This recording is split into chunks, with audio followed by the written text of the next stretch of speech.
Cəmaət ana bətnində uşaq əməliyyatı eləyir, bunlar isə hələ filan şeydən danışırlar. Cəmaət kosmosda filan işlər görür, bunlar hələ də dindən və yaxud da bu kimi şeylərdən danışırlar. Bəziləri yazırlar ki, indi sənaye inqilabında dünya böyük bir sıçrayış eləyib, bunlar isə hələ filan şeylərdən danışırlar. Əzizlərim, o dediyiniz fənlər kimin sahəsidirsə, gedin onları qınayın. Əgər bizim ölkəmizin və yaxud da dünyadakı müsəlmanların təhsildə geridə qalmışlığı varsa, bu nə müsəlmanların, nə də İslamın günahı deyildir. Bu işdə məsuliyyət daşıyan insanların günahıdır. Əgər tibbdə hər hansı bir geridə qalmışlıq görürsünüzsə, ona görə həkimləri və təhsili qınaya bilərsiniz. Heç də dini və dindarları qınamağa haqqınız yoxdur.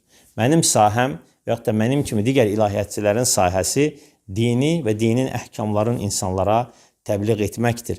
Əgər sənin sahən mühəndislikdirsə, o zaman sən öz sahənə cavabdehsən və bu barədə cəmiyyətə, xalqa, millətə, dövlətə hansı tövhələri vermisənsə, ona görə fəxr eləyə bilərsən, verməmsənsə də özünü və yaxud da öz həmkarlarını qınaya bilərsən. Mən öyrəndiyim sahə ilahiyyətdir. Mən tibbdən danışmağa ixtiyarım yoxdur. Mənim siyasətdən danışmağa ixtiyarım yoxdur. Mənim fizikadan, kimyadan və yaxud da digər dünyavi elmlərin fənlərindən danışmağa ixtiyarım yoxdur. Amma o ki qaldı ki, İslamın bu kimi şeylərə baxışı necədir? İslam 7-ci əsrlə 12-ci əsr arasında dünyaya, bəşəriyyətə, demirəm İslam dövlətlərinə, dünyaya və bəşəriyyətə elə bir tövhələr vermişdir ki, bəşəriyyət tarixi bunu heç vaxt görməmişdir. Bəli, bugün sənayedə böyük inqilablar var, böyük sıçrayışlar var və bu qeyri-müsəlmanların ixtiraları ilə ortaya gəlir, danılmazdır. Lakin bunda günah müsəlmanlarda və İslamda deyil. Bunda günah müsəlmanların hazırdakı təhsildəki durumlarına məsuliyyət daşıyan insanların boynuna düşən şeydir. Mən insanlara dəstəmazı öyrədəndə, namazı öyrədəndə heç də onların bütün vaxtlarını götürmürəm ki, onların dünyavi elm öyrənməyə vaxtları qalmasın. Və həmçinin də İslam dini də bunu haram etmir və qadağan etmir. İnsanlar istədiyi sahədə inkişaf edə bilərlər. Və hətta günümüzdə belə istər idman sahəsində olsun, istər siyasətdə olsun, istər tibbdə olsun və digər sahələrdə müsəlmanlar deyildikdə, yəni dindar insanların ortaya qoyduğu böyük tövhələr vardır. Və bu da danılmazdır və hər kəs bunu görür. Sadəcə bu kimi kommentləri yazan insanların İslama qarşı bir sanki qərəzi var. Və o qərəzi bilmirlər ki, necə ortaya qoysunlar, bu kimi kommentlərlə fikir ifadə eləməyə çalışırlar. Və mən də kəsinliklə insanları bu kimi kommentlərin təsirinə düşməkdən çəkindirirəm. Və İslam dini çox gözəl dindir, çox əzəmətli dindir və sahəli, hər tərəfli dindir. Və İslam dininin baxanda hüquq bölməsi var, elmlərə yanaşma var və İslam alimlərinə baxanda görürsən ki, hətta şəriət alimləri olub ki, vaxtı ilə dünyavi elmlərdə də böyük tövhələri olub. İstər ədəbiyyatda, istər tibbdə, istər fizikada, istər kimyada, istər coğrafiyada və s. digər buna misallar çəkmək olar. Əməvi dövləti zamanında Əndəlüsdəki inkişaflar, Şam dövlətində olan inkişaflar bu danılmazdır.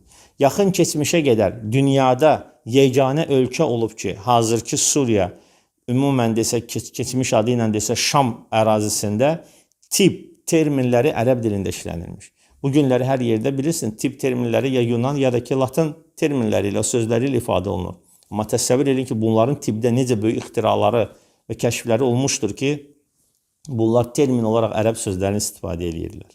Bu kimi şeylər danılmazdır. Və həmçində buna başqa səbəblər də var ki, Qərbin İslam dövlətləri üzərində, xalqları üzərində olan müstəmləkəçilikləri və bunların bu sümrüçilikləri ki, müsəlmanlardan elmi, mədəniyyəti götürüb, yerin xurafatla doldurublar və onları elmdən geri salıblar. Və həmçində müsəlmanların ixtiraların, kəşflərinin öz adlarına götürüb və onun üzərində inkişaflar aparıblar ki, bu sizin gördüyünüz o sənayedəki olan inqilabın bir çoxunun əslin müsəlman alimləri qoymuşdular. Ona görə əzizlərim, bir maraqlı qissə ilə sözümə son qoymaq istəyirəm. Bir dəfə bir şeyx məsciddə tələbələrinə Səhih Buxarini oxuyub və onu aşılayırmış və bir nəfər də sizin kimi komment yazanlardan biri girir məscidin içinə və deyir ki, ay şeyx, cəmaət gedib aya uçub, siz hələ burada Buxarini oxuyursunuz. Şeyx də deyir ki, əziz qardaşım, gəl sən otur bizimlə Buxarini oxu, biz yaradana qovuşmağa çalışırıq. Sən isə yaradılmışa qovuşmaqdan çalışırsan.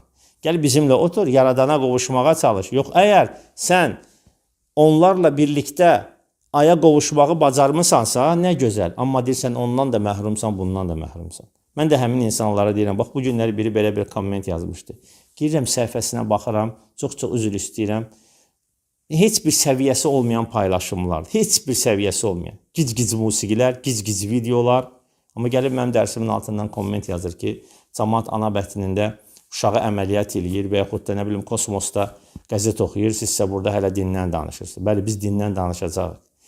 Və biz insanlara namazı, orucu, dəstəmazı və ən başda da təvhidi, tək Allahlığı öyrədirik.